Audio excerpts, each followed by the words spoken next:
How's it going, everybody? As you can see, we do have a sponsor today. I will talk about it a little bit at the end of the video though. To stay with the esports theme, the topic I want to talk about today is Spectator Mode. Before we go into the details about what I think a Spectator Mode needs, let's just go over why a Spectator Mode is needed. Tournaments might not be for everybody, and I certainly don't expect the majority of the player base to even want to watch, but as it is right now, there's no way to actually spectate any of the 4v4 modes. It's always up to the participants themselves to stream their gameplay, which also means everyone can listen into their strategy talk and whatnot.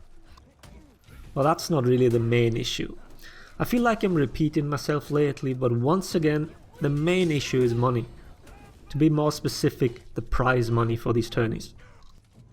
As it is right now, either the person hosting it has to shell out his or her own money, or needs to rely on the community to be generous and donate to the prize pool. But as you might have guessed, this model is not sustainable, not at all. And the biggest problem is to get in sponsors. How can you promise a sponsor any form of return for their investment if you can't even broadcast your own tournament? We do have tournament organizers, we do have casters, very talented ones at that, but what we currently lack is a proper way to attract people that are willing to invest in our little game here.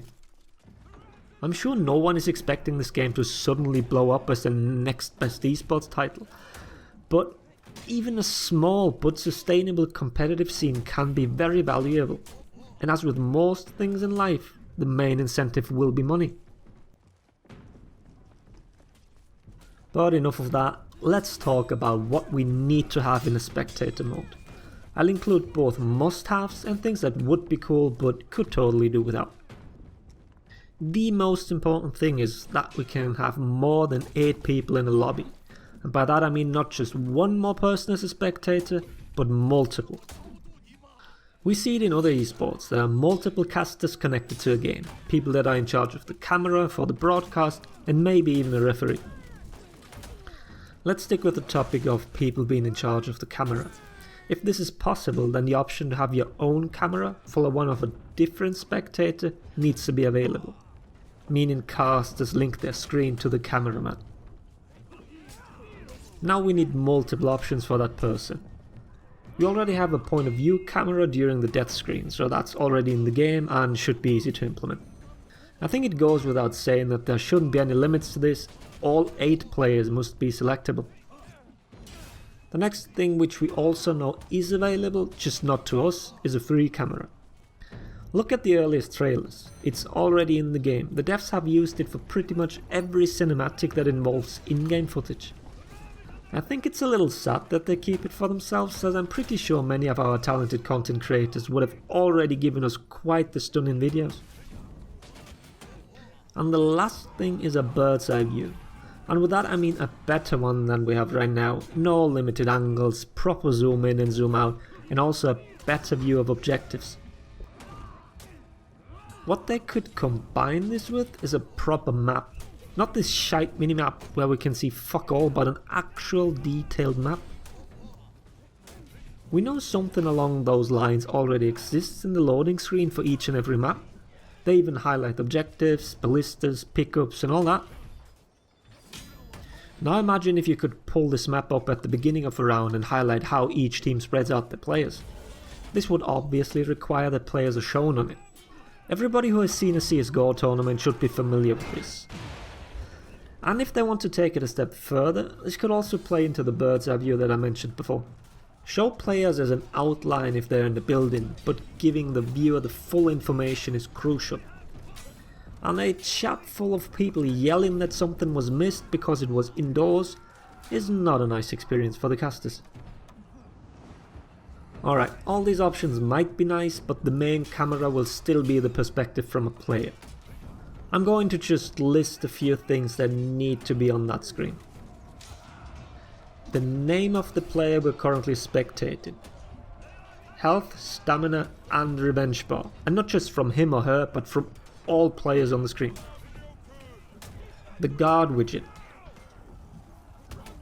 And feats, whether those are unlocked and or on cooldown, and the cooldown needs to be shown as well.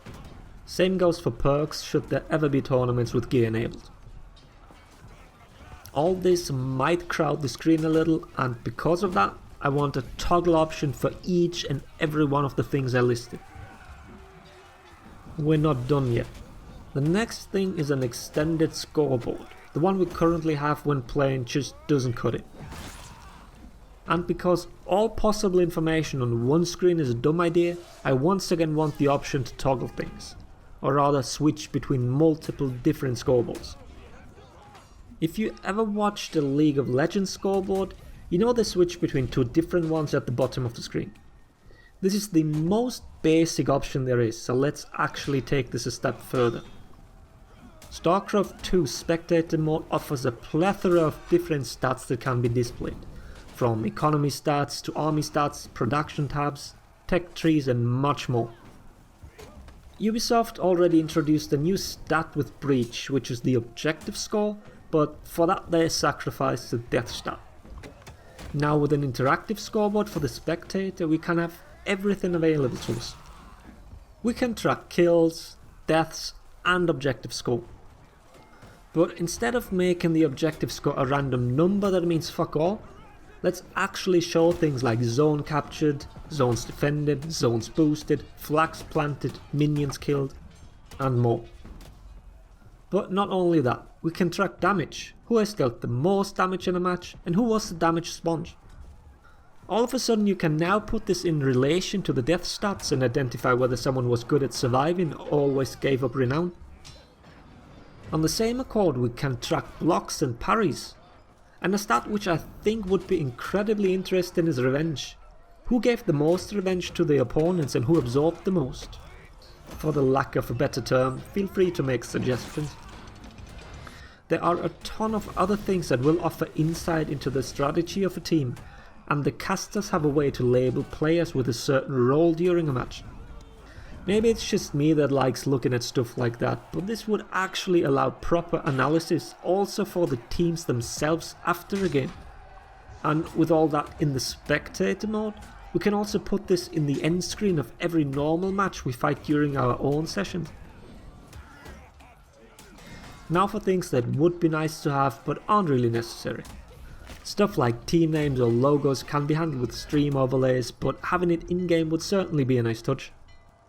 Most tournaments are fought as best of 3s or 5s, so an extra scoreboard for that doesn't hurt either.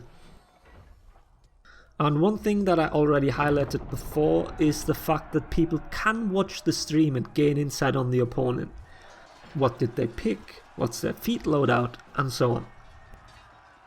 An adjustable delay for the spectators would solve that problem, not just in the pick phase but throughout the whole match. Before we wrap things up, just a quick shout out to Mistress who gave me valuable input regarding this topic, and it surely made working on this video easier for me. She's one of the few tournament organisers we have left, and her 2v2 tournament, Mistress Mayhem, is held on the 8th of December. So if you want to know how a tournament looks like with the current setup, feel free to check it out. I will have links down in the description. But now for our video sponsor. Bettit.com is an online betting site for esports. Every online casino or site that facilitates betting needs a license. Bettit.com is licensed under the MGA, the Malta Gaming Authority. A link to it will be in the video description. So should you want to sign up, there's a referral code, as seen in the intro, that will give you a free €5 so you can start betting right away. And on top of that, if you decide to make a deposit, Bettit.com will double your first one, up to €100. The deposit options may vary depending on where you live, so please read the conditions that apply for you. As you can see, I got a gift card from them.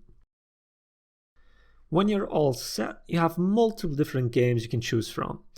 To be totally honest, I don't really follow any of the games anymore, but I do know SK Gaming back from my Quake days when they were still called Druid Commando. So let's just go with them. The odds are against me, but why not? Let's give it a go. I'll let you know whether I want something on Discord.